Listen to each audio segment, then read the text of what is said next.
to bring that pen here. What's that?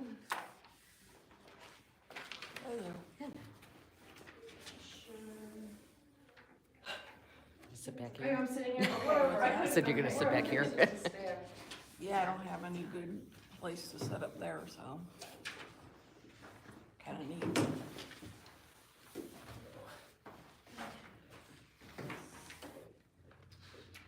Tell me about this sleepover. The stuffed animal sleepover.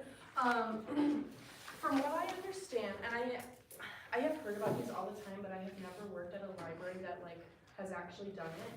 So I believe, oh shoot, I was gonna prop that door.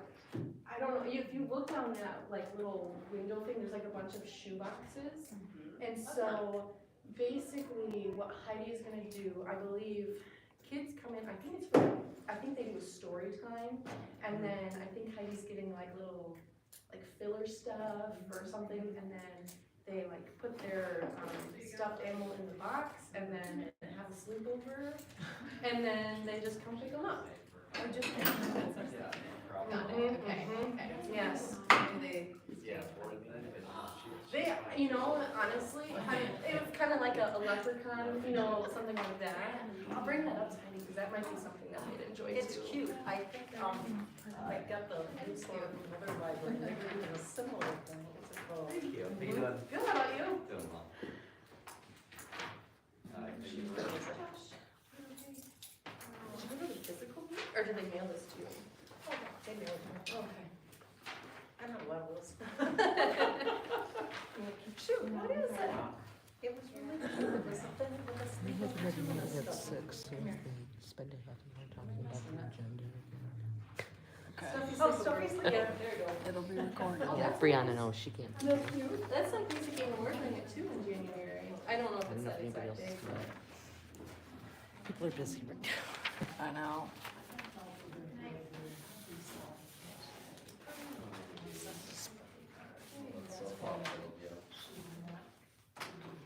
They also have a card for.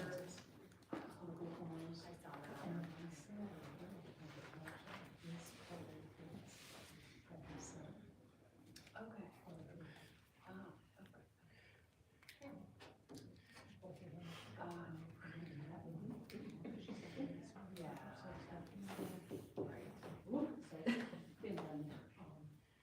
Thinking that might have been the lake. Oh, here it is. Not totally unexpected. Pass it around, that'd be great. I also have a card for the Kunash family. I have a lengthy message in here, my handwriting is terrible, but all we need is people's signatures on this, so. I can, do you need a pen? Oh, yep, I just passed it away, that was silly. And I'll announce it formally at roll call, but Stephanie is not giving one today. Oh, okay. Keep it consistent. Or? Oh, I have it. Oh, well. All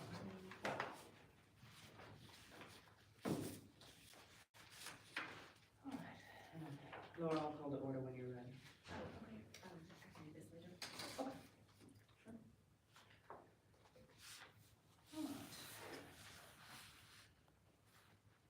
It being 5:01 p.m. today, December 14th, 2023, this meeting of the Hillsdale Community Library Board of Trustees is called to order. Roll call, all trustees present except for Trustee Stofford, who isn't feeling well today, and our director. Next, we move to the approval of the agenda. Does anyone have any amendments to the agenda they would like to propose? Trustee Stofford. I have an update from the Friends group, unless you're going to say something? I don't have Okay. anything. I don't know if you want to put that in the communications. Yeah. So, And my other point was I was gonna ask Stephanie if she had anything on ethics for board members that statement she was working on, so obviously we'll not put that out there. And then under new business, amending policies, it just looks like we're comparing the two, and is it safe to assume it's not it's for discussion only, since it doesn't say vote. We could vote on it today, there's no reason we couldn't. I just felt like if it doesn't say vote, that's not very transparent to our public, but that's what I was just, a question. Okay, And I think that's it. all right. So, do I hear a motion to add under communications, a letter from the Friends Group? Second? Any further discussion of that motion? No? All right. All in favor? Aye. Move on to approval of the meeting minutes of, November 9th. I need to make an amendment. Okay. Sorry, over on old business, 10, item D, it's just an error of, I said 4-0, but it should say 4-1. So, it needs to say 4-1. Motion to be made. Okay. 4-1.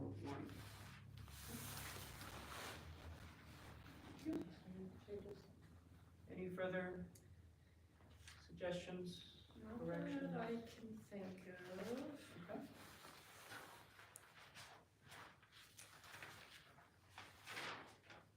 I'll make a motion to approve. All right. Do I hear a second? All right, so we have a motion to approve the minutes as presented with the one correction proposed by the secretary to item 10D to fix that one figure. I'm sorry, who seconded that one, Josh? Okay, sorry. Thank you.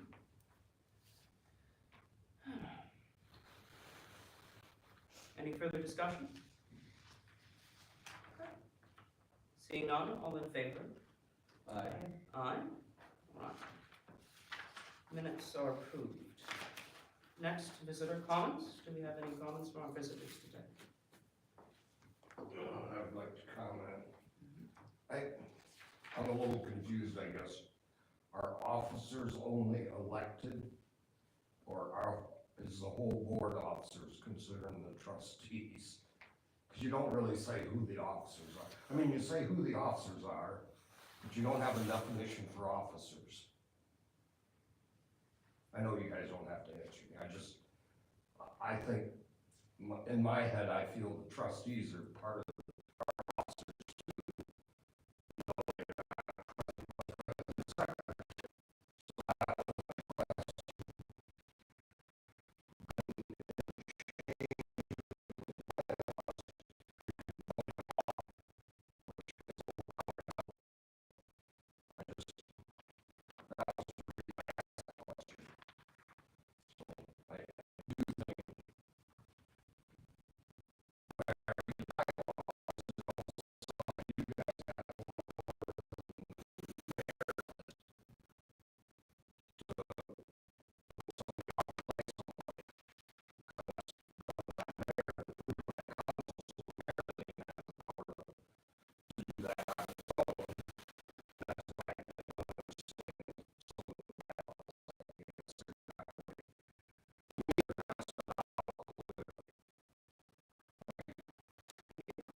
chairs. It'd be nice to have the patrons in adult chairs. Thank you.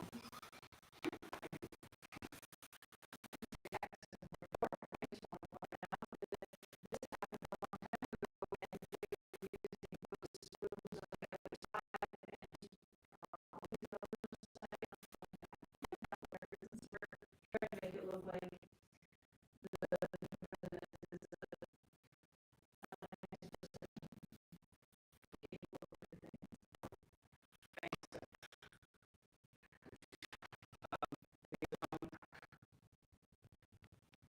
All right. Hearing none, the next item is our director's report. You'll see our staff, our director has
I really like the way this is presented. I do think that the kind of at-a-glance vital stats is helpful. But exactly how the data is represented and compared to, say, the past 6 months, this time last year, you know, that's potentially, and that is the sort of thing we would definitely wrap up in the full annual report. Okay. Would you say then, more of a cosmetic thing, that sort of data that you're looking for, would it make sense to have it sort of like this, so whatever key month, right, just like the previous month, something like that, like, just, are you okay with just numbers, or like how specific? Like between like, what average people are taking out 0 to 100, or How granular should it get? I couldn't say off the line. okay. I do like breaking out at least adult and children's materials. Okay. I think that's a helpful distinction Okay. in terms of the general arts of collection and these are coming from. I do think in previous maybe got a little too granular. Okay. There were too many different sections, but I think it's a balancing act. At least breaking out the juvenile compared to the adult materials is probably data of interest. That's the thing I can think of at least. And you know, that's also something where maybe some of us could spend a little time thinking about and follow up after the meeting and maybe shoot you a message and say, you know what, I'd be interested in seeing X or Y. Okay. Yeah. And even when we were saying X, to give everybody a chance to digest this and come back to the meeting next month. Okay. And we would discuss that. Okay. Yeah, but I think this looks great. Okay. I expect probably over the next few months, we'll probably just work out the kinks on it. Yeah. So, as long as this is at least okay. The really vital information are what the stats were for the month being reported on, and then the context of how deep that data is, how far back it goes. I think that's all something you can work out as to, you know, what's the most for our perspective. Yeah. Moving on to the let's see, the balance sheet. Any questions or comments from board members regarding these figures for the balance sheet here?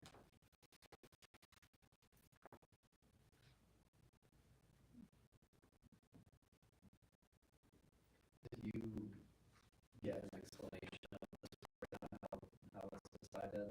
Or is this breakdown just the way it is because the money was just received? Are you referring to the Kunesh money? Yeah. And like why it is where it is? Yeah. No, so what I did when I got that check, first of all, we were all pretty excited to see because how often do you see a check for that much money? Anyways, so then I took it down to Tina, and she basically took it, deposited it, and that was it. Like I didn't get any, she just did it and that was it. Thank you. Yep. Yeah, my impression, based on this report and previous reports, is this first line, checking account common, is just the bank account, and then the next line is the amount in investments, and that's really, aside from cash on hand, that's really the only two categories the money can be. It's either in the bank account or in the investments, and since this figure just hit the bank account, that's where it is. Yeah, that's my impression. Any further questions or comments about the balance sheet information? All right. Moving to the revenue and expenditure report. Obviously our revenues are up significantly compared to those projected for the year. Are there any particular points either under the revenues or the expenditures that the director would like to point out or have us take notice of? Nothing is jumping out at me right now, personally, although if you guys see something else that, The only thing I guess that I'm a little, I guess, aware of, and this might be jumping ahead a little bit too much, is under repairs and maintenance, which is, I don't know if you guys can all find it, it's on the second, no, first, yeah, second half. The last three digits of the number are generally, yeah, there's, so it 930. ends in 930, Yes. I am just a little worried about that because we are basically $1,500 away from our Mhm, total amount. mhm, And also, this is the part where we might be jumping ahead, is the building repairs with the doors. mhm. I know that the amount that we were quoted for previously in May is more than what this is budgeted for. The only thing is like, I understand we can kind of pull money, and repairs are repairs, we can't not. I just couldn't remember if in that email, Selena or whoever was saying, if that falls into this budget, or if it would be next year's. That's the only thing I can't remember. I think she did say next year's, yeah. Okay. This is why she wanted a new quote. That's- It might have gone up in Okay, price. so, yeah, it's not necessarily like a huge concern, but just, we're $1,500 away from that, and, I mean, that's very easy to spend $1,500 on a repair if something happens, so. Okay. That's all I can think of. Anything jumping out of any of the board members or any questions? The one thing I noted when I was going through this is, under expenditures, the item ending in 815, library grant expenditures. We had, okay, so the budget was for 0, but we had the 2,000. I just wanted to make sure that we inserted that in the budget, to account for specifically the expenditures of the back that we can for. I'm pretty certain, because that's the only reason that I can think of, and it was probably added to the budget after we would have to go through and look at previous versions of the budget. It was probably added when we authorized the acceptance of the grant. Because it would be understood that would be a separate line, to show we had used those money specifically for fulfilling the terms of the grant.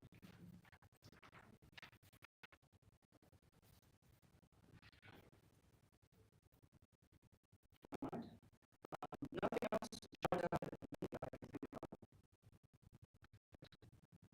Anybody else? Anybody else have any concern there?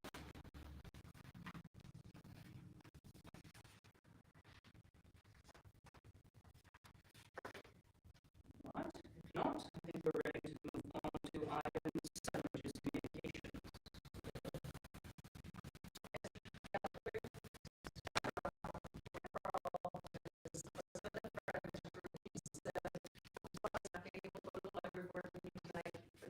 Meet with the CPA this week, and she has to go, and she's working on documents and submitting them under the bar, which stands for Licensing and Regulation website, to try to get our tax exempt status back as soon as possible. So she's been working on that, and obviously has had contact with the CPA and is on the right track for that. So she's hoping that that is, forthcoming. And I don't know, what did we really get? Oh, the other update I know is, and I apologize, I know how I heard her step down as treasurer. She did. And do you remember the name of the new treasurer? Nope. You know, like, I can't Not that one, neighbors. Yeah. I'm sorry, I know her by face, but I can't think of the name right now. Anyway, there's a new treasurer, and I'm sure that they've done whatever needs to happen at the bank to set up on, checking out the numbers and things, so. That's it from friends. Thank you very much, Trustee Kish. All right, next is number 8, old business. The first thing under that is building issues. So I did receive an email, a message from the city, which I shared with everybody. I'll just read that aloud now, so we got that all clear and on the table. So this is from Selena Brosemer with the city, to whom it may concern. I've been working with Full Construction in regards to the library repairs due to the storm back in April. During these inspections, they brought to our attention that doors number 7, 8, and 9, she attached pictures, have some corrosion that is of concern should be addressed in the near future. She attached photos of the doors 8 and 9, DPS did do maintenance on recently, so those doors should be good for this budget year. Now, she didn't mention 7, whether 7 would be good for the rest of the budget year, so we might follow up to get clarification about that. Recommended that they get repaired during the next budget year.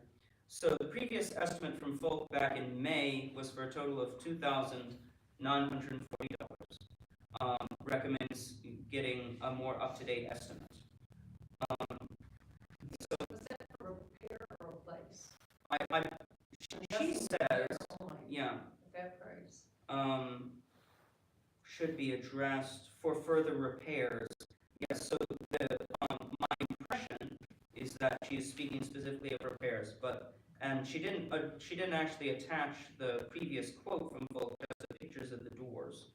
So it'll probably behoove us to follow up and clarify when we do get a new quote from Folk. Is this a quote just for repairing the doors that are there? Are we entirely replacing them?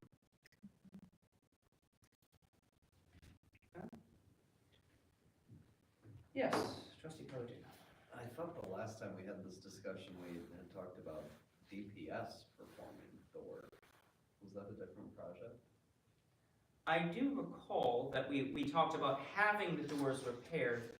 I think I was also under the impression that was something DPS was asking to do. Yeah. But if the city is saying, hey, we got a quote from Folk before, we get a quote from Folk again, then I guess they're looking to farm this out. Okay. I'll reach out to, Jason Blake and see if he even knows about it. Okay.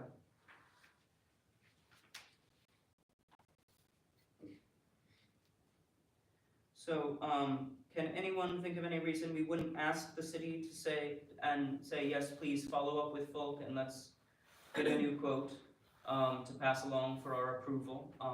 Any further information or clarifications we're looking for? Aside from, are we talking about repair or replace?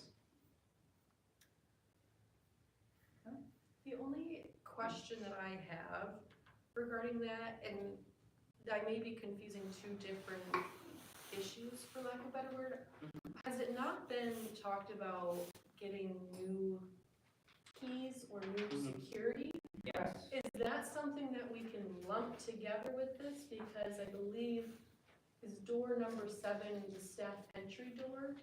I don't actually You don't know? what Yeah. she means by number 7 either, that we should follow up and find out. When I looked at the pictures that she had sent, Yes. first of all, I noticed that they were taken like at nighttime.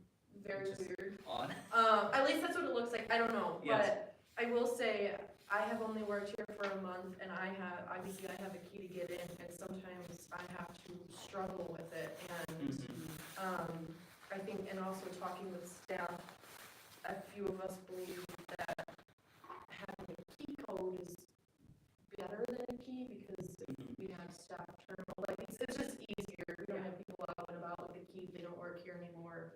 Something like that. So that's my only thing, is that if see, I don't know if this falls into repair or replacement, because if we were replacing it, I'd say, yeah, I guess that would be my only thing, is to say, like, is this something we could consider short term, because it's only Right. for one door, Right. so. So you're potentially thinking just the staff door Well, piece? the staff door is the only one that I can think of that changes our security, really, because the front doors all have a very specific screwdriver thing, whereas that back door, staff entry, at least, like, that's the one that we all use the most. I do not think anybody can enter through the other 2 doors back there.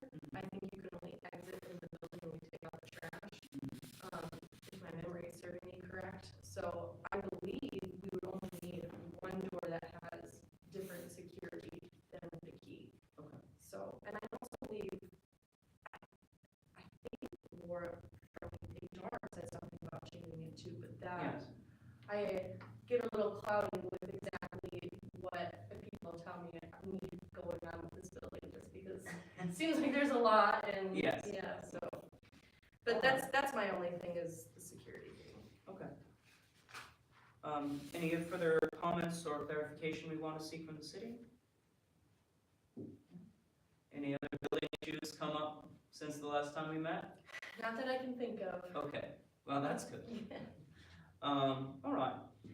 So yeah, let's do follow up this with the city, say, yeah, let's go ahead, get quotes, clarify, we were under the impression that perhaps DPS was doing this, but, I guess we're seeking a quote from Folk, and if you want to talk to, Brandon, was it? Jason with DPS, and get clarification about that. And then, yeah, if you want to follow up with Selena, and say, are we talking about repair or replacement, and by the way, whatever happened to this idea of new laws? Okay. Yeah, so let's definitely push that forward. Okay. Thank you. I think we tabled the plaques until we were figuring out the doors. Yeah, so the question is, are we rolling the locks job into the door job, or is that something that's gonna happen after, or what? So let's see if we can get some answers about that. Depending on if it's replaced the door, I just, get quotes for the metal doors from the project that I'm looking at. Okay. On campus, and they are very expensive. Okay, But I good can to go know. through the local, and I can share that information. Okay. All right. Any other questions or comments on building issues from our board? All right, seeing none, the next item is the Kish Trust. We have the check, it has been deposited. I have two things for that. Like I mentioned kind of before our meeting, I have a card for people to sign, so people could do that before we leave. I also have in the board packet for you, I am in hopes to get a plaque, but I don't have a city credit card yet, so I couldn't get a mock-up through this website. This website that I'm going through, it was only like $65 to get this plaque done, and I took pictures of the ones that are already up by the entrance, and they're basically looks the same. So I just brought forth this is the text that I came up with. If anybody has any suggestions to change it, anything like that, I believe the size of it, which is similar to all the ones up by the front door, is 9 by 12, I think, something like that. So this is going to be roughly bigger than the sheet of paper it's on, so we can fit more text if necessary. I don't think it's necessary for us to use a picture because we don't have a picture of him, and I fear I don't know enough about, like, to even put on like a shape or a little picture, like a tractor. I think that's just a little too, I don't know. I wish we knew more about him to be able to check this part versus And I did get a more, just exactly. I know, and I don't believe, other than just the basis and that was our Yeah. year and a half. Yeah. Yeah. My thought for the plaque as well is, you can tell from the way that it's worded, is that it's more so just how much it benefits the library, more so, I don't wanna say it's not honoring him, but it's more. Yeah. I don't know how to phrase it in a way that like is good, I guess. It's just, because our other plaques, there's one that has the couple, I can't remember their name, but this one is just very different from the other one, so that's why I kinda had to come up with a bit of a different. I think it reads very nicely. Also, community library in there somewhere. Oh, okay. So that it, because apparently on some of the Facebook posts, people are questioning if it's just or if it's also other affiliated groups. We have had people say to us that they hope that the money went to where it should have gone. And so I would like to clarify that. Yeah. Because he was very specific to Mhm. Hillsdale Community Library. We could put it underneath thank you, like, thank you, I guess, a comma, Hillsdale. How about as well as To the bettering, Hillsdale Community Library. you could do, as well as bettering Hillsdale Community Library's services and grounds. As well as that, okay, Lots of different ways to do it. I really like the way you worded that. I think it's very nice. okay. I do wonder if accurately is Mhm. the Quite the accurate, quite the accurate. precise word. I would ask it. Maybe faithfully? Or- Yeah, yeah, something like that. Okay, Yeah.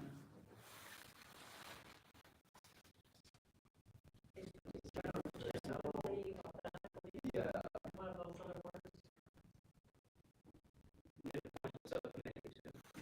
Workshop the language of this.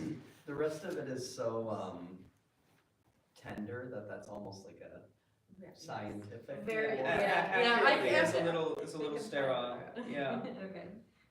So there's no next, what do they call it? Next of And to call, no one to know if you would want anything in so particular. the only thing that I shouldn't even say no, but I had reached out to Joanne Bowman, which is the woman from County National Bank, asking her, we want to do a card, who do we address it to? And we were thinking of doing the plaque. In regards to the plaque, I said, is there any family that might want to, not necessarily craft the plaque for us, but include, like, have us include it, because we might not have things to include. Or who could provide a picture that they say, this was his favorite picture or something, Yeah. yeah. Nothing in regards to that, and the letter, this itself, she said to address it to him, but attention to her, she'll make sure it gets to the family. She was going to write it, so she did not Okay. share any of the personal Yeah, information. so it's, yeah, Alright, doesn't seem like anybody near. Yeah. And based on what is in the trust, it really doesn't seem like there's anybody super close. Still, at least. That's all. Thank Very nice. Regarding the trust, I just thought that was interesting, that we had a lot of publicity about that, and it was interesting to note that Humane Society got the exact same percentage we did, and there's been no publicity about that. there was no newspaper article, the trust went to lots of organizations. Yeah. We could have kept it quiet. Technically, yeah. But yes, just make sure you sign this before you leave. Mhm. That's all I have. Very good. And maybe you want to say that it was, no provisions were made, I mean, in his trust, it was just our discretion, it wasn't targeted specifically to books or building or staff, it was very to the discretion of the director and the board. And there's no special provisions No. or No allegations conditions. that this can only be used, for certain things, so. No strings attached, I should say. Oh, so very formal. Alright, unless So there's, generous. yes, I'm still amazed. So unless there's anything else about the Kish Trust, any questions, comments? Alright, so the next item is just a small piece of old business. The board felt the need to issue a correction or clarification. We gave some inaccurate data at a previous meeting. So just to be clear, and I included the full language in the agenda, just so it's there. At this, we made a previous statement at meeting that the part-time staff were at a certain point all making only $9 an hour. A staff member reached out and said, you got your data wrong. We were making more than that. So we followed up. We got more precise data, and which is at the start of calendar year 2019, part-time staff were making a range from $9.25 to $10.99 an hour, based on their position, length of employment. There was an increase that fiscal year, and the top pay was increased from $10.99 to $11.30, starting in July 2019, and currently the range is $10.10 to $14 per hour. Any questions or comments from the board or the director on that business? And just, I guess I would just reiterate, and that is,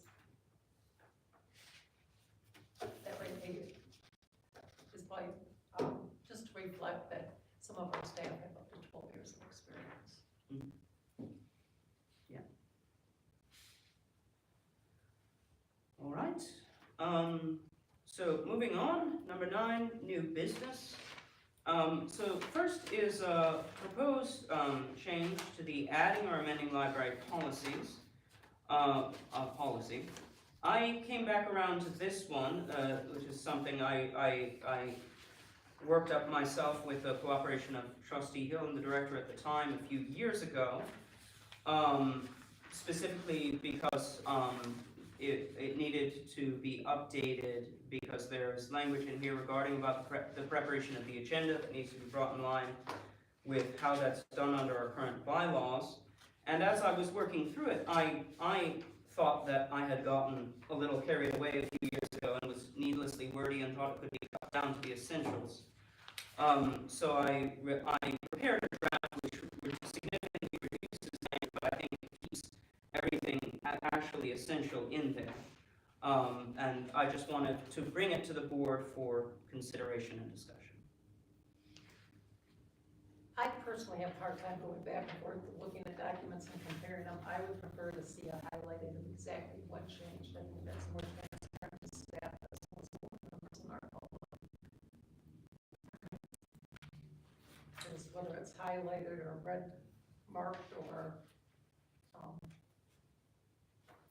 Is it amended though, or to me, it read as if it was basically rewritten. I mean, some of the sentences are pretty much the same.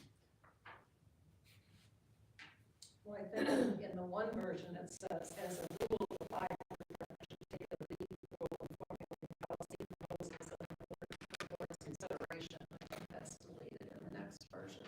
Although it mentions the library, it does not mention that primarily they should be taking the lead role. And I think board bylaws might regulate board activities, but I think who better than the library director to take the lead on policies, because those are what she has to implement regarding staff, building, patron behavior, those kind of things. So I think policy should primarily come from the library director, and I feel like that was totally excluded in the version 2. I mean, that was one of the primary things that stuck out in my, as I compared back and forth. Oh, anything jump out to anything else? Considering that should take a lead role.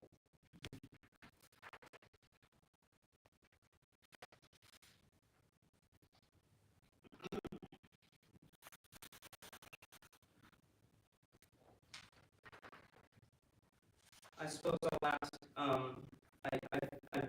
do, so noting Karen's suggestion that we definitely keep that language regardless, that we keep the language regarding the director maintaining lead role in the development of policies. Is there anything else that comes out to you that you definitely would want to see in any rewrite or amendment of this particular policy? George, correct me if I'm wrong, when we worked on briefly this stuff, the only thing we really changed was about submitting it 7 business days prior and 3 business days being on a public agenda. I mean, that was the emphasis at the time. We changed from what? That was what just the things we added a little more specific about was the timeline, because that before had not been in there. I think, Because we talked I about think time. when this was originally formulated, I'd have to go back and look at the various drafts we passed back and forth. I don't recall. I'm fairly certain even in the original draft of this document, there was mention of a certain number of lead time days, both for a policy to be brought up with the board and also for it to be published and available to the public prior. I'm pretty sure that was in the earliest drafts of this document. But I have to go back through and figure that out.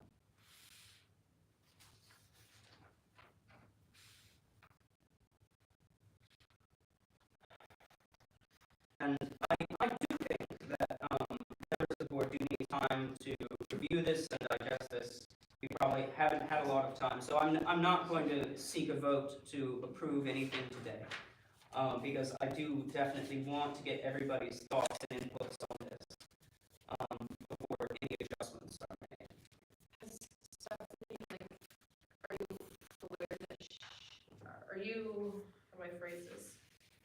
Would she have seen this at all via an email?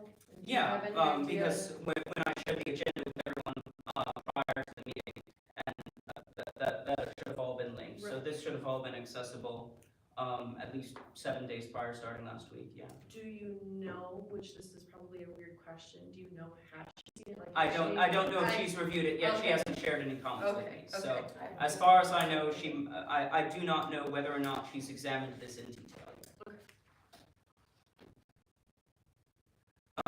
If everybody needs time, and I think everybody probably needs time, I'm willing to just table this, put this forward as, here are my thoughts as a suggested revised version, which I produced. Again, I thought I could significantly cut down on the verbiage, but if there are particular provisions that you think, oh, these are absolutely essential, we should keep this or that, you can follow up afterward, reply to me one-on-one, over email, say we should really lean in this or that, or etc. And we can definitely come back once everybody has had a time to really dig into it and think about it. Okay. Any further comments on that particular item right now? No. Okay. So, item B under new business, I put under here appointment of a budgetary committee. So this was my idea, and it's something we've talked about before, but I do think it's necessary for at least one or two members of the board to be in communication with the city about how our budget is developed prior to that budget showing up in front of us at an annual meeting for our approval. Especially with this large donation from the Kish Trust, we are going to have some very large decisions to make about how to responsibly dispose of that money. We have been talking about how do we factor in regular annual raises for staff in our annual budget, which we haven't done before. And also I think overall it would behoove the board to be more involved in asking questions about the development of the budget and trying to help the city develop the budget in such a way that it's fulfilling our priorities prior to, again, the budget showing up for our approval in April. So I thought it would be a good idea for one or two members of the board to undertake the responsibility of communicating with the city, asking questions, saying what would it take to get X or Y to happen. And because it's much easier to have conversations either one-on-one or over email than it is to get a member of the city to come and sit down with us and answer questions in a full board meeting. My only question go ahead. is this, I am technically also a part of the budgetary committee, right? So it's me in addition to one or two board members, correct? That would be my understanding, yes. Any budgetary committee would be composed of the director plus one or two board members who volunteer to serve. Okay, my only thing about this, and this is just something from the city more so, is that I have no problem with having that sort of a thing. My only point of concern would be that when it comes to the going to the city and making budget amendments every year, is that, and this is very small, is that it would more than likely have to, like, final say, I think, has to come from me. So, like, I think based on the way that Laura from the city has explained it to me, is that the board doesn't have any sort of authority on moving money, which, like, I don't necessarily know that I do either, just because, like, in regards to, like, the balance sheet, I should say, like, I would have to go to the city, say, or to Tina and say, I would like to move this amount of money into that. I don't believe the board can actually go to them and say, we would like to do that. I think technically it has to run through me. So when it comes to actually, like, executing the budgetary committee every year in April or March, whenever it is, I think you guys can join me. I don't know how much you guys would be able to speak up. So basically, From what I understand. right, from, yeah, and I wasn't present for that conversation, so it's hard to offer a clarification secondhand. My understanding, based on the law, is that the board is the final legal authority when it comes to what's done with the library's money, period. Okay. Individual board members can't make formal decisions. Then- Like a single board member, me or anybody, can't walk into the city offices and say, hey, I want you Mhm. to move a certain amount of money out of the checking account into investments. However, the board as a whole can vote on that decision Yes. and then delegate the task of executing that decision and say, all right, this is the board decision. Now, the director and the president or the secretary are going to walk into the city office and say, here's the board decision, here are the minutes, we're just following up to make sure this is happening. But as for final authority over all such financial decisions is I think it, yeah, also just pertains to, like, basically what you said, which is that an individual or,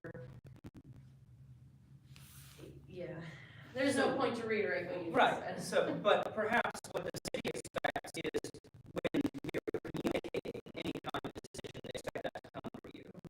That's probably what they meant. Yes. Yeah. Yeah. So obviously you would have to not only be involved, but also be the primary conduit of information and decision making for the city, right? Because that's what they're expecting.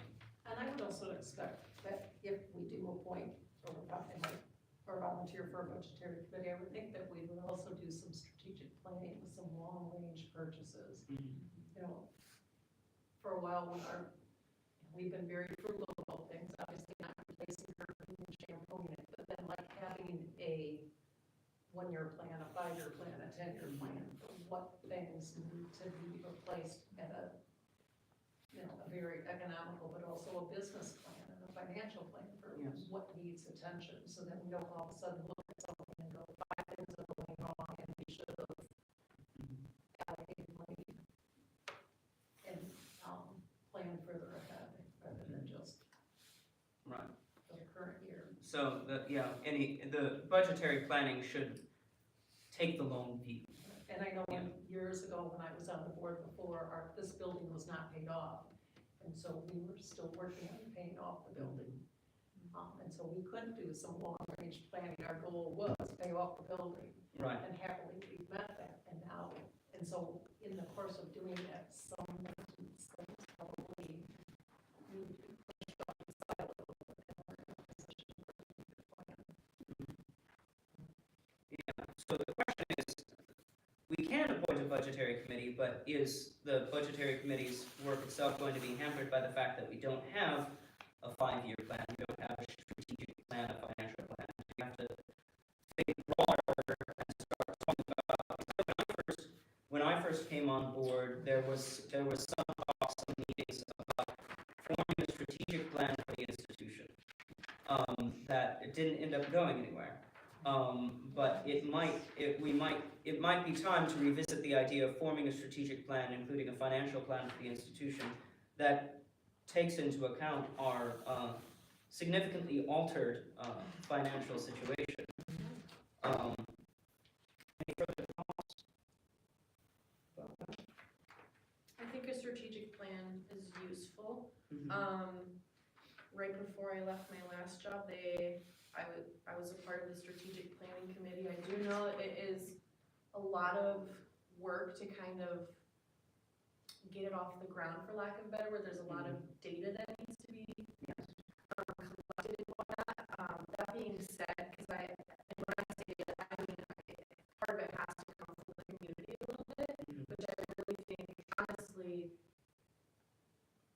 helps with the money. I mean, honestly, like if patrons are coming in, they're gonna know like, you got a huge stain on your carpet, you need to get that fixed. Yeah. Things like that, like, I mean, yes, we see it here every day, but maybe there's something else that like the staff here have become so accustomed to that, you know, it's not, you know, pressing news or anything like that. So I think the strategic plan is a great idea.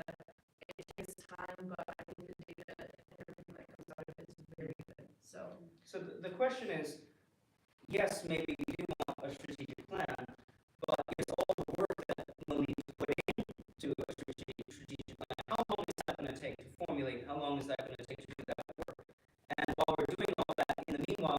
we still have to make immediate budgetary decisions for the next fiscal year. So we can't put off making those decisions until we've formulated a 5-year plan that might take half a year to create. Interesting enough, in the newsletter I got from the library in Marquette, was coincidentally, and their group actually did a strategic plan, and they selected, they had 3 bids for their strategic plan, and they chose one of the fast forward libraries. So there are specific strategic planning groups within the library world, and they did it as part of the board of trustees, but also community focus groups, some survey staff, and board planning sessions, so they could do long-range planning for service sustainability, and then use different people's expertise.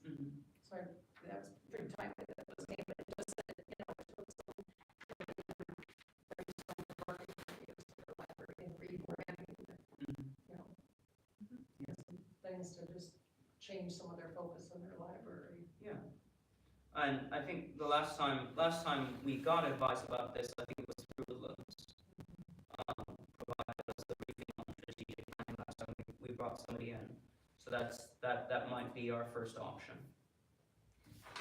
Okay. But getting back to this idea of a budgetary committee, which basically just means 1 or 2 people to go with the director and sit down and have the meetings with the city finance people, so at least a member of the board is present. Is there anyone jumping up and down at the idea of volunteering for I this? will volunteer. Okay, so I've worked with Tina before on projects.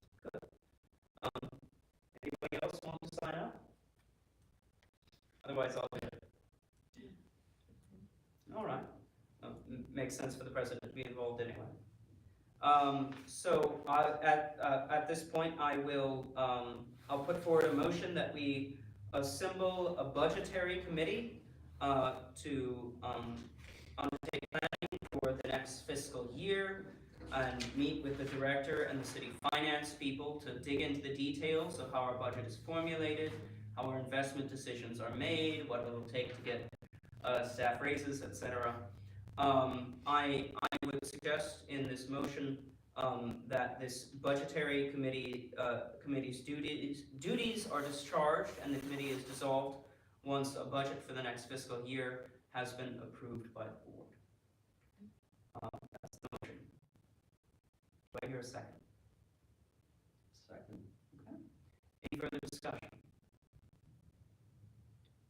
A subcommittee should have power to make suggestions, even if you don't have the power of the board, you all should be able to, Advise, bring brainstorm. proposals forward. Yeah. Yeah, I'd like to get an answer on that. The understanding law basically have 3 duties, which is to maintain the grounds, to maintain our funds, and to hire a library director. So if they're taking away the essential thing, it's a bit concerning. Also, it just came to mind that the city council actually votes to approve our budget every year, but that reads fairly inconsistently with state law that says it's a separate fund that we manage, so.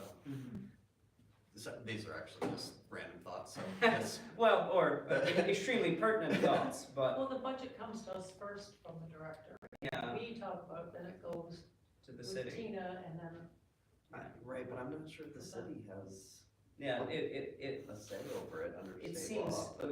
it seems gray. We might dig into, and that might be something the budgetary committee can do, which is to engage in deeper research on what, per state law, how should the budget of a city library in particular, looking at the law for our particular type of municipal library, be managed and approved? Does it need to be approved by the city council that appoints the board, for example?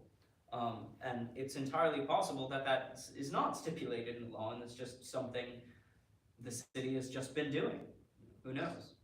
But certainly worth digging into.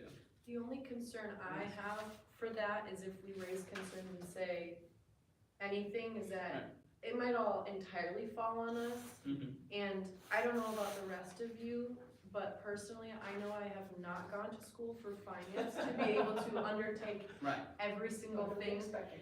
Yeah, so my only concern is that if the city city council find any part of them say, all right, we'll cut you loose. Yeah. We're not seeking to declare independence. We might, Yeah. which might change, it would change a lot of things, I'll just say that. The only thing I can think of is, you know, God forbid under such circumstances, then out of its budget, the board would probably have to hire at least part-time financial help from a financial professional specifically to help us formulate and manage the library's finances. That would probably have to become part of our expenses.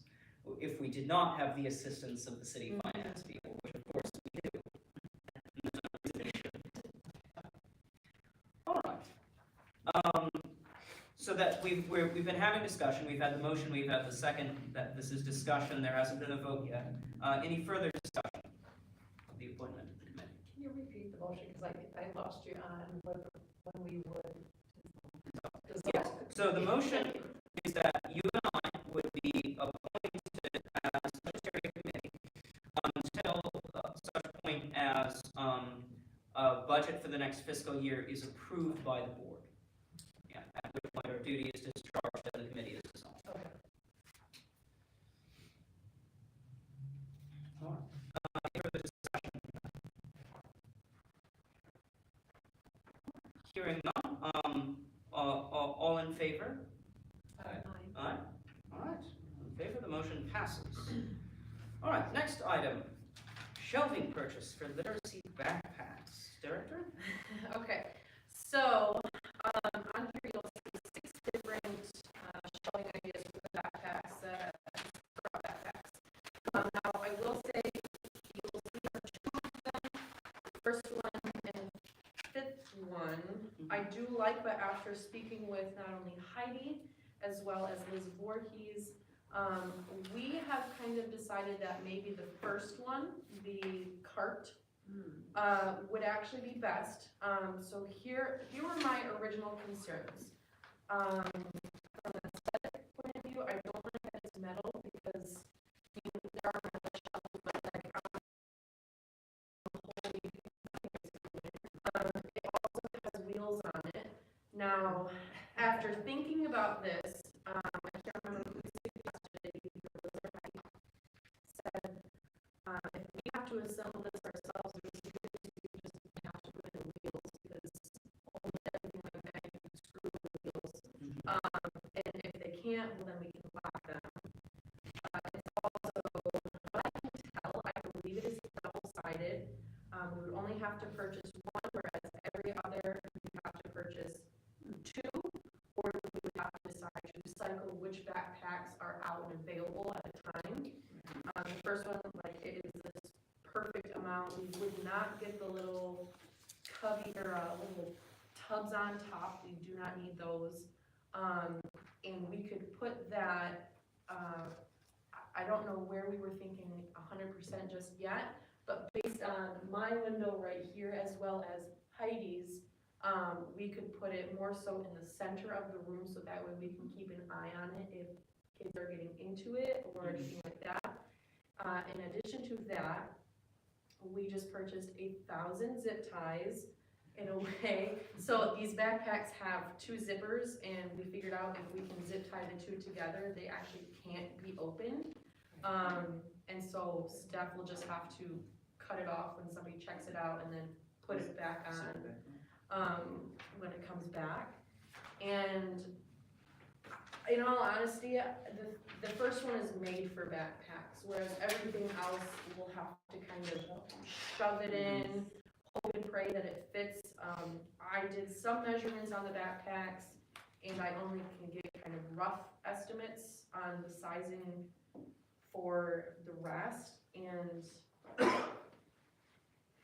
yeah, so I have elevated my liking to the first one based on the conversation I have had with Liz and Heidi.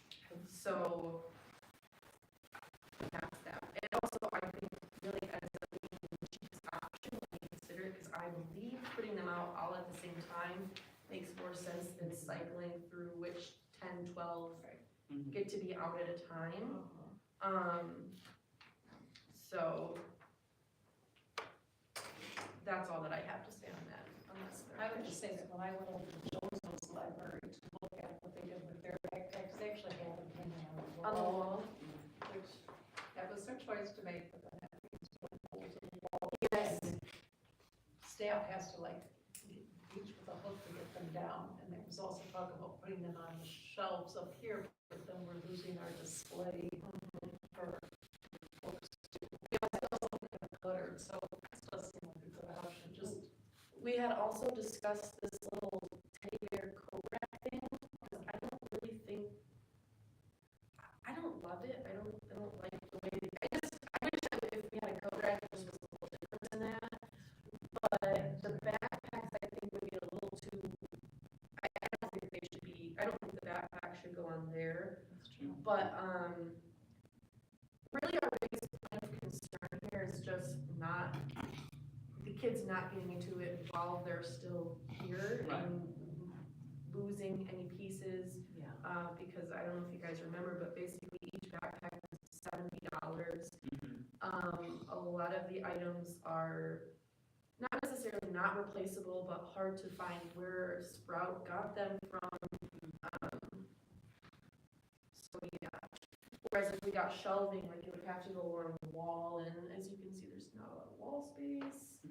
So that's a concern. That is all I have. My only question is, if we did pick up something like this, what line of the budget would that be coming out of? So I have been also looking at that too, and I cannot, it's hard for me to decide what I would consider it, because part of me thinks it's a children's area item, so Right. it should come from children's area, but there is, we can't take it from summer reading, we can't take it from books. Realistically, the only thing we can take it from is supplies. I Mhm. don't know that we consider it a supply, because it's not like markers, things like that. Yeah. It's Furniture. yes, and we don't have anything that really covers furniture that jumps out to me. Now, And we used all our money for the grant, the backpacks, in fact, I remember we called them as big backpacks as we initially thought, Yeah. because the backpacks one of them cost, so that's not an option. right. My only thought is you could send a description to the city finance people who will actually choose where to assign, our various expenditures, and ask, here's what we're getting, what would you consider this expenditure to be? Obviously, it's within our budget overall. I'm sure we're perfectly comfortable authorizing this. I'm personally comfortable letting you take the lead in your best judgment about which of these options to pick up. I think what you've said about the first option, the car, makes a lot of sense in talking about its advantages compared to the other options here. So I guess my only question is making sure that we have a clear idea of what line item of the budget it's coming out of.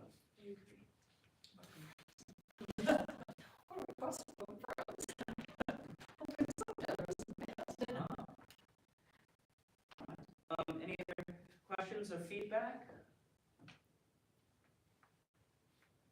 I'd like to see what if possible, keep the aesthetic, but I mean, I don't know, are we even voting on this? I don't think we need to vote to approve. I think this is just a consultation. We can find a place for this, for now. Yeah, well, Give me the rest as a year-end stipend. in what condition, no wonders. Stickers all over it, and yeah. All right. Well, Rebecca, do you need anything further from us, or do you just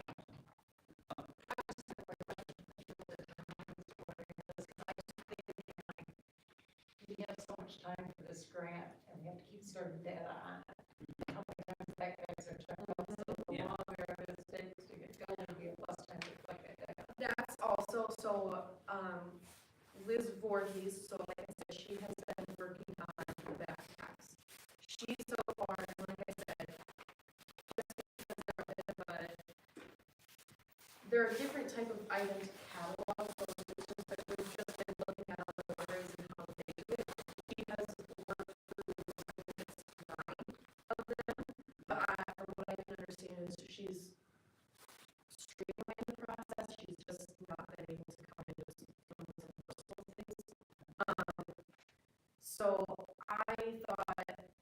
also concerned about the data of that.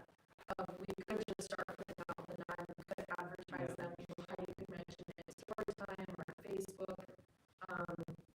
The only thing is that if she says something, just story time for advertising, you only have nine, I know, but at least that increases the demand for it. So I think that's just a question we should. And it might increase, they have one between Christmas and New Year's and work is our all school. That is true. I can for sure, I thought the same thing, I just can't remember exactly why they said we shouldn't do that, but if I bring this back to them, I'm sure they would say. I would suggest the items we do have cataloged, let's put them out there, make them available, get circulations going, and even if we run out, then we've got a sense of the demand, and then we can catalog more, make more available. So let's get that rolling. Okay, I imagine then, in the absence of having this, or any of this, they will probably just go in place of some of the books along the top. Just because there's nowhere else. Yeah, because I also prefer not to have them in school for the kids. Which, I mean, that's gonna be kind of, not the case everyone wants to be shelving for it, but it'll all figure itself out, and I will suggest to put them out as soon as possible. And anything further about that? No, if everybody's okay with the card, I follow the same issue with exactly what I really do.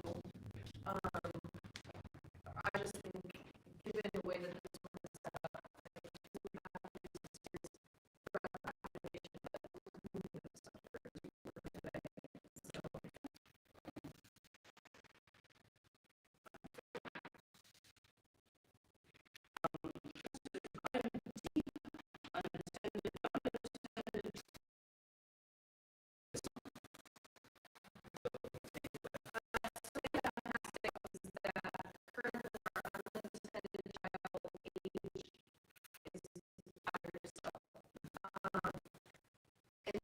these places that I worked in, also just looking at other places, clubs and whatnot, I just normally 11, 12 things that's which I don't want to say crazy because I understand there's a lot of schools around here and there are almost always kids in here on the computers, which is great. They're in here not doing whatever kids do these days. I don't know. I would prefer if it were older, but if you guys in previous years that had 8 or 10 was increasing, I just wanted to hear your guys' opinions on it, and if you guys have any pros or cons. I guess my first question is, have you or staff noticed any behavioral issues for the 8 to 12 range in unaccompanied minors? The problem is, we don't really know the age of the kids that come in. We don't have kids really. Yeah, I mean, most of the kids that come in on the computers, they're like the same kids that I shouldn't say recognize, but they all are like the same kids who come in almost every single day. Are they truly crazy and out of hand? No, but most often the staff member has to say something to them once a day, which, I mean, they are kind of in that little room over there, the door is open, so, you know, kids say profane words and it can echo easily enough, and, you know, that doesn't necessarily change with the age, but I just think 8 is a really young age, because considering if we had to close, if the library had to close for any sort of reason, weather or we lost power, do 8-year-olds have phones that they can contact their parents and say, I need you to come pick me up? Because we're also not babysitters here. That's not our primary job. As you can see, there are signs that say parents are responsible for their children. And in my head, an 8-year-old is considered children, not teen or tween. So that's just my thought process. It can be a little arbitrary sometimes because, yeah, we don't really ask kids, hey, are you 8? Are you, anything like that? But I don't know. Like I said, I'm okay with leaving it at 8. I just wanted to hear opinions. Is there, or what is the age, the state legal age of, are you looking that up right now? Okay. Like what social services recommends Yeah. that kids can be left home That's what I was unattended. thinking, it was 6 as well. So we might investigate that, but the state legal minimum might be even lower Lower, than what okay. we're comfortable with, yeah. I know I'm not in the library every day, right? But I know that I lean toward the library as a place where children can start to establish like, really important independence. Okay. Therefore, I lean toward that age, more of that younger age. Okay. Just because I think that developing that independence is really important for the mental well-being of children as they grow. That's my 2 cents. But yeah, I don't know. I just want to. Yeah, I can see that as well. I understand that a lot. And I don't know, I don't have any own kids, so it's hard for me to know what age relates to what grade level. But I believe it's gotta be what, 2nd, 3rd, or 4th grade, and yeah, I don't think my parents would have ever, my mom worked at a library, so it did end up being there because she worked there, but I don't know that, like, my mom would trust me to,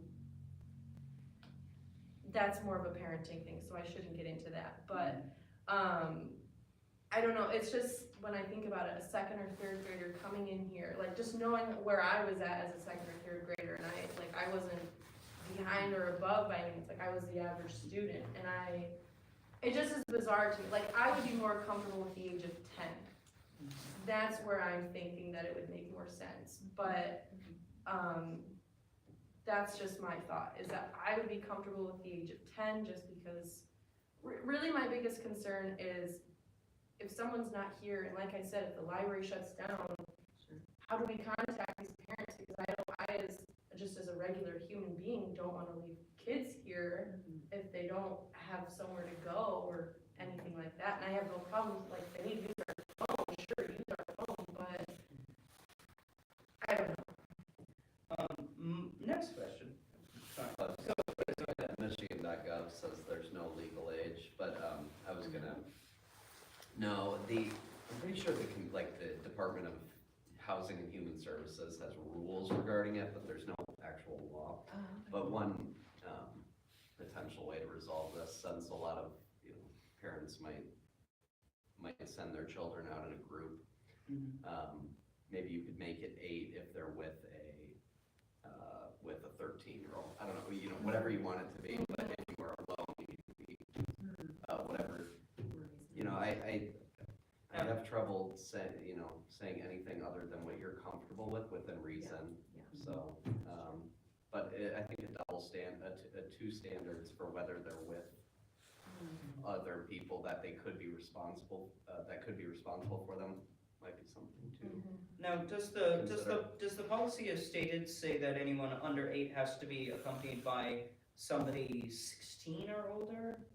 That, off the top of my head, I don't know, because when I was looking through it, I saw the 8 years of age, and like that, not necessarily a red flag by any means, but that was just the thing that stuck out to me, is that you only have to be 8 to be in here alone. And the next question is, what do we count as accompanied by? So, say somebody has a 7-year-old, they let them wander off, look at the books, they go read in the adult section. If a staff member comes out and sees the kid and not the parent, are they going to go tell the parent, hey, you're not with your kid, you have to go accompany them? Or does it, for a parent or guardian to be in the building, is that sufficient to account as accompanied by? To me, it is sufficient to me as long as they're within the building, because, I mean, if a 7-year-old, I think an 8 or 7-year-old is capable and mature enough to be on their own and have their independence, especially within a public setting. Now, if it was like a 2-year-old and the parents are over there, then I would raise a little bit of a concern just because that's a 2-year-old, but again, that's just a personal belief sort of thing. I think it's sufficient that as long as they have a contact within the library, that's okay. That's what I'm comfortable with, to see. I'm not seeing the manual up on. Let me see.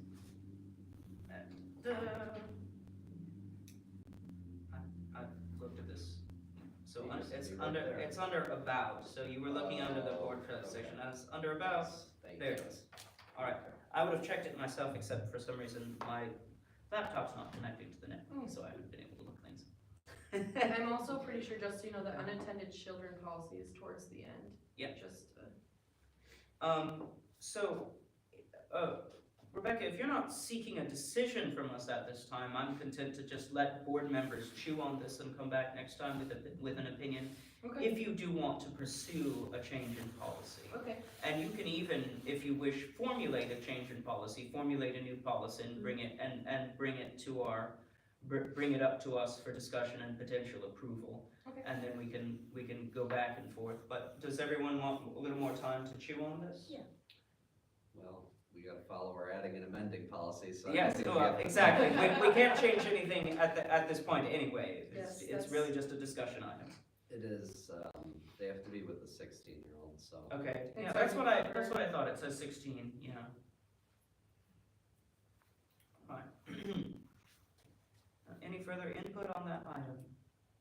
Oh, interesting. There's a whole policy for what happens if minors are left unattended. Yes, Is it the yes, three-strike there's method? a whole procedure for what staff should do when they discover an unattended minor. Maybe take a look at that too, see if you're comfortable with that. And if that's what, and show it to the staff and say, are you doing this? Do you think it makes sense? Would you rather do something else? Yeah. Because a lot of this is of course what you and the staff are comfortable with and actually feasibly able to execute.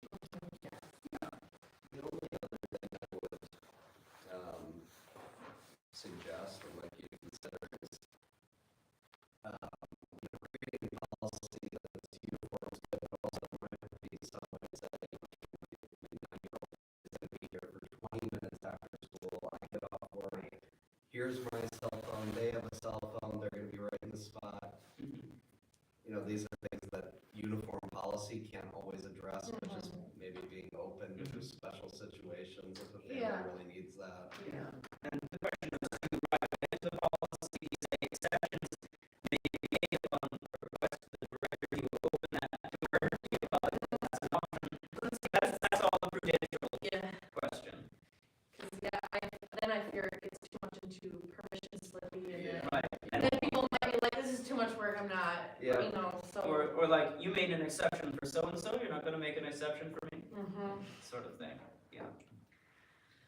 I have one more comment on that, which is that you might consider in a policy draft, the difference between a child coming for an hour and on their computers and one coming to put in a book and take out another one, right, and like go straight back home. Yeah. How young do we issue cards to? Do we remember what the minimum age to get a card is? Anybody get a card, free as long Yeah. as they. Yeah. Yeah, I'm pretty sure anybody, as long as they're within our boundary. Yeah. Absolutely. Okay, good. All right, anything further on that? All right. So next E, I saw this year-end special stipend for staff. This is specifically as thanks and reward to the staff for the work they did between directors. As in previous situations, everybody really stepped up and came through. We have a little extra room in the budget because of the gap where we weren't paying a director's salary.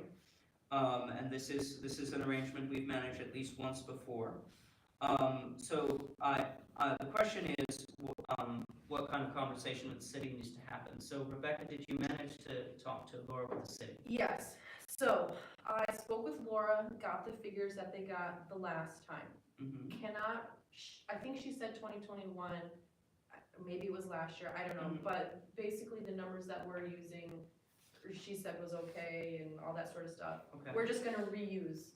That's the proposal, that it be the same figure as the special stipend Yes. that we arranged a few The years le- ago, yes. yeah. The only thing is, that I'm considering now after Mhm. kind of hearing what has been done in the past, as well as, I had spoke with Karen about it too, is that Mhm. also including a, something for Dakota, which is, Yeah. which I don't know that he's ever actually gotten something officially from the city. I think in Mhm. previous, just the director, somebody just gave him something out of their own kindness, Okay. which is Which is great, Great, but, but he's a city employee technically, so Yeah, of I don't course. see why, he can't be included in that. okay, So he's gonna be an additional, a little bit of money. Okay. So Laura's okay with it, basically I just have to get with her like ASAP, if we approve it today, before Laura starts her busy season of taxes and Mhm. all of the HR things, they should be able to get a check Okay. before the end of the year.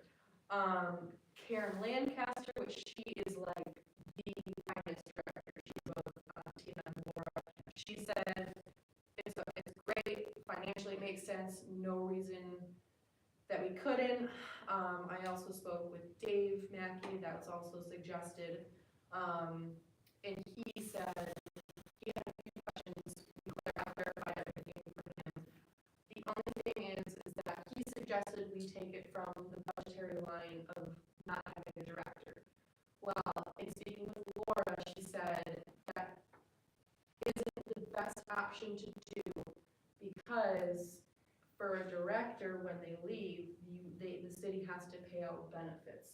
So yes, technically, it's an employee leaves, and yeah, and so yes, technically their salary is no longer being paid for 1 to 2 months, I guess, depending on how long it takes to find a director, but they do still have to pay out certain things. And also technically, and I don't say this as a selfish thing by any means, but whenever a new director is hired, like, part of the budget is for the director. It's for the, to pay the new So, one, yes. and giving, like, and I'm not to say, like, I am all for giving, the staff money, Yes. but those are the things that Laura had passed on. Okay.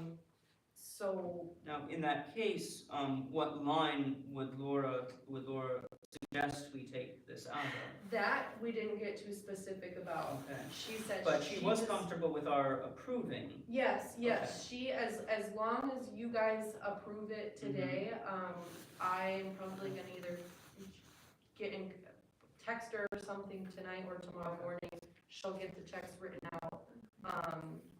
And so, yeah, she said, I'll write the checks, I'll cut them, Okay. and, Do we have figures? yes, I think, yeah, so basically Heidi would get 500. Mhm. And then Annette, both Liz's and Sierra get 300. And then I didn't talk about this with Laura or anybody because it came to me after our conversation, but I'm thinking probably like 50 or 100 for Dakota. I'm not really sure. I don't know. He does so much for the library. Mhm. And That's so dependable. he loves being here and, all this sort of stuff. So I don't know between 50 or 100, I don't know. But yeah, Yeah, it's either gonna be 1750 or 1800 that we would be using for them. okay. And just to say publicly, because Jack, I know you had concerns when this happened after Mary before Bree. Yeah. I think it was misworded in the minutes that it said bonus, and then this said special stipend, year-end stipend. It's not going to be an annual thing, it's not a year-end bonus, it's like an award for them stepping up. It was so, our staff has been such a blessing in that, when someone was out sick, they contacted each other to see who was gonna fill in. They prepared stuff for board meetings with the absence of a director. They communicated with the city and, you know, with mail and bills and checks and Yeah. patron complaints or other issues. And so many things that a lot of people would not have noticed, and they really took a lot more responsibility on it instead of pay. And so that was kind of our way of saying thank you during that time, and we thought we would like to do that again. My feeling is Dakota should be on the notice. These Absolutely. that's half the work.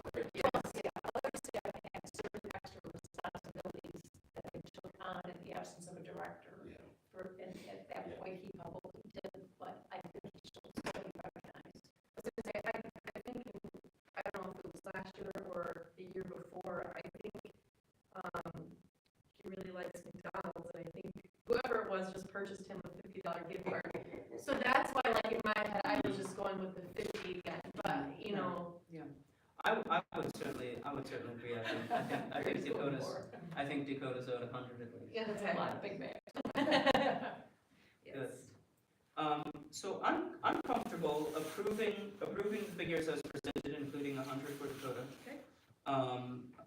Do I hear a motion? So Okay, do I hear a second? Second. Do I hear any further discussion? All right, great. All in favor then? Aye. All right, that motion passes. Go ahead. Related question, did you graduate? My graduation is Friday, or Saturday. Saturday, Yes, all right. yes, thank you. I mistakenly, I thought my final paper, or my last assignment was due on Tuesday, but it was actually due tomorrow. But I was like, yeah, it's fine, I'll just get it up. It got out of the way, so I am technically done, but I Well don't done. technically have a degree either, so.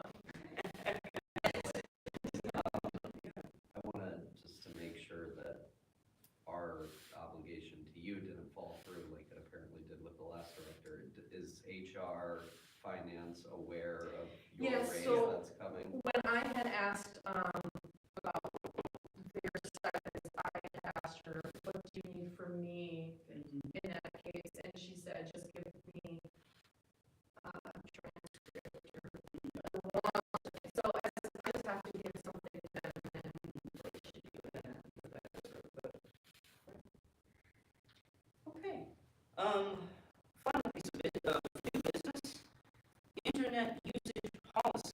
So Rebecca, you want to address that? Yes, okay, so, one of our staff members brought to my attention that the previous directors, or over the course of the previous directors, it was kind of changed between who was the director on what was allowed regarding sending, public patrons sending emails to one of our internal emails for us to print something out for them. It was allowed under free, Jessica, the previous director, spoke with Brandon from IT, from the city. He said, it's not secure for us, we could have potential issues, malware, all of the things that are bad for us, can leak our information. And I asked him again within this past week, and he said, in certain cases, you know, same as like the unattended children policy, like if you know somebody, you know, but really try not to do that, and I believe, we should just kind of halt that altogether and say, just to add into the internet usage policy that we won't do this because of a secure reason. Now I have also been informed by Brandon that the printer that is for the public should be getting some sort of an update, or we're getting a new printer, something like that, that should allow for people to use their phones to either email or Bluetooth or something. So, in all honesty, this might not be a forever need, but I don't know when this printer change is gonna happen. It could happen in Sure. a year, it could happen in a month, so, And even if they add some boondoggle that says, okay, your phone can interact with the printer, there's still probably gonna be a lot of people who would rather email it to you Yes, and have it yes. printed off for them. so really, this is just wanting to include